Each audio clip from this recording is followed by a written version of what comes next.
When I started in the field 30 years ago, breast cancer was a death sentence. If you were diagnosed with breast cancer within 5 years, you assumed that you were going to die.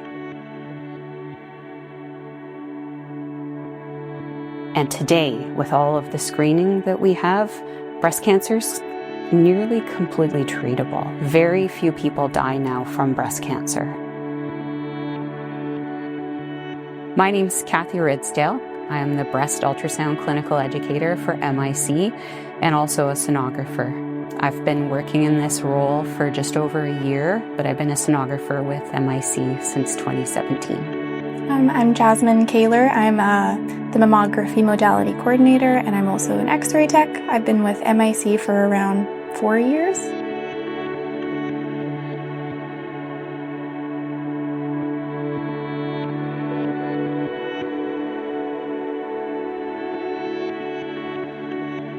At MIC, we have the option of screening mammography, supplemental ultrasound for breast density, and we also have breast MRI for high-risk patients. Within the scope of the supplemental ultrasound, MIC offers both automated breast ultrasound, which is short form to ABIS, and handheld screening ultrasound, which is short form to HHUS. So you could be referred for either of those as supplemental breast ultrasound.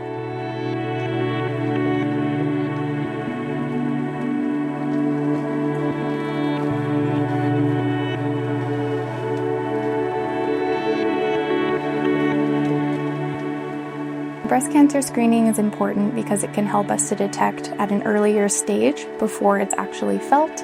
So it's different than your regular doctor's appointment because they're looking for things, abnormalities in the breast prior to you being able to feel them or your doctor being able to feel them. You can start breast cancer screening as early as 40 years old after a patient discusses with their primary care physician. If you have a family history of breast cancer, you might start earlier, but that all depends on what your family doctor needs. In Alberta, you can also self-refer at age 45.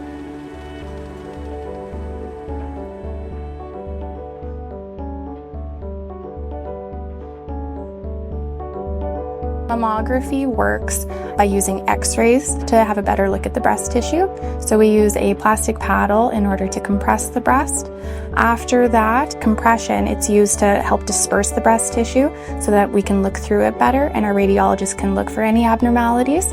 It also reduces your radiation dose and reduces the possibility of motion while we're holding the patient in compression. We use 4 pictures, 2 of each breast. Each picture takes around 7 seconds, and then the compression automatically releases. Ultrasound, the supplemental ultrasound, we have the 2 different forms, and they work differently.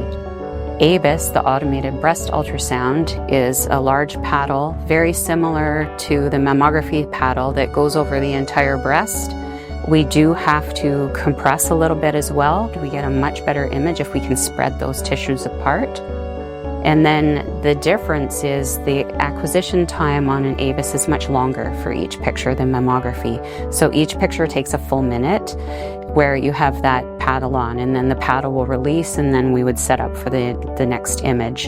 And we do anywhere from 2 to 5 images for breast, and it depends on the breast and how it's oriented.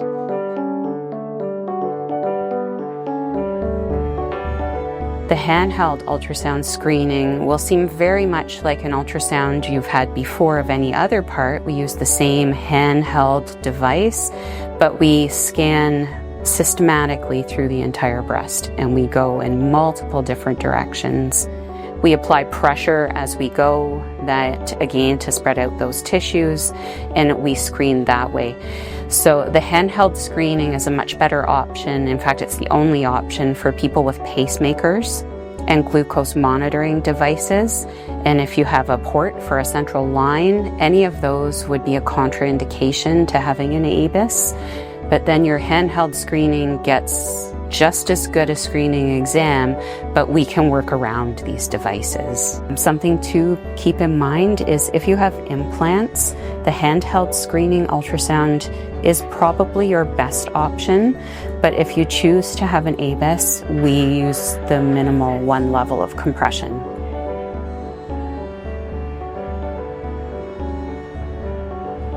For mammography, we have a target range of compression as well. So your tech is not compressing you over what they should be. They only compress as much as they need to. And if you experience any discomfort throughout your mammogram, you can let the technologist know, and they're more than happy to accommodate and see how you're doing throughout.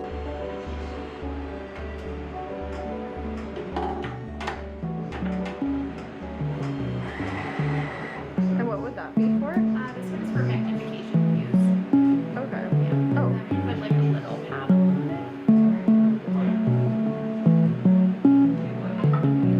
it. For patients that have 2 or more family members diagnosed with breast cancer, or if you've had a first-degree relative diagnosed premenopausally, we will do often an extra questionnaire for you. This is called the IBIS questionnaire. It just helps us to determine a lifetime risk factor. This accompanies your screening mammogram or your diagnostic mammogram, and it just provides a percentage to the radiologist, which is ultimately given to your doctor as well. From your mammogram, the radiologist is able to determine your breast density. Your breast density can only be seen on mammogram, not by feeling the breast. The categories rate from A to D, where D is the most amount of density and A is the least amount of density. All of those densities are normal tissue, just every person varies in their amount of density. If you happen to be a C or a D density, that means that you can perhaps do additional screening for the supplemental breast ultrasound, depending on if your doctor would like that. We look at those mammogram images and the dense tissue is very, very white, but masses on mammogram also show up as white. So it's like looking for a snowball in the snow. That's where the supplemental breast ultrasound comes in. We, in ultrasound, take that tissue and break those densities down into different shades of gray. So we have a better chance of seeing things in that dense tissue, which also for us shows up pretty white.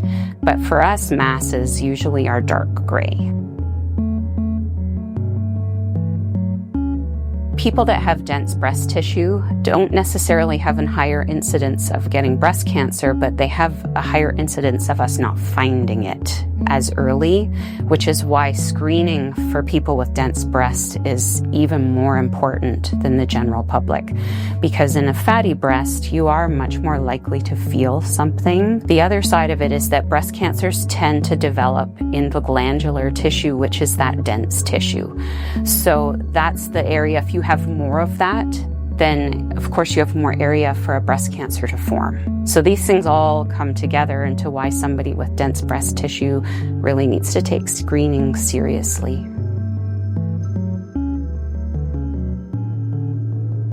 If we call you back for diagnostic breast ultrasound from a screening exam, it's not something to be terrified of.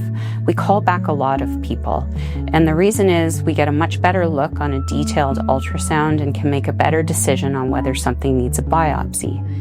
When we go to a biopsy, it doesn't mean that you have breast cancer. 80% of biopsies come back with benign findings. That was performed during a biopsy.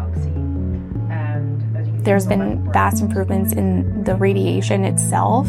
We use lower doses of radiation for general X-ray and mammography with improvements in the equipment. By your doctor ordering your mammogram, your doctor has weighed the benefits versus risks of you having that radiation and has determined that that benefit of you having the screening is better than the risk of breast cancer developing and not being detected. For patients that are nervous or hesitant about going to their screening mammogram, it's important to remember that your breast care team is with you throughout this exam. You can let your technologist know at any point if you feel uncomfortable, if you need to stop, if you need us to change something. We're there for you and to help you, not to make you more uncomfortable or anything like that. We're there to be with you throughout that exam. Early detection helps to improve your treatment options and also provides a potentially better prognosis for you. Detecting something early allows for better treatment options overall.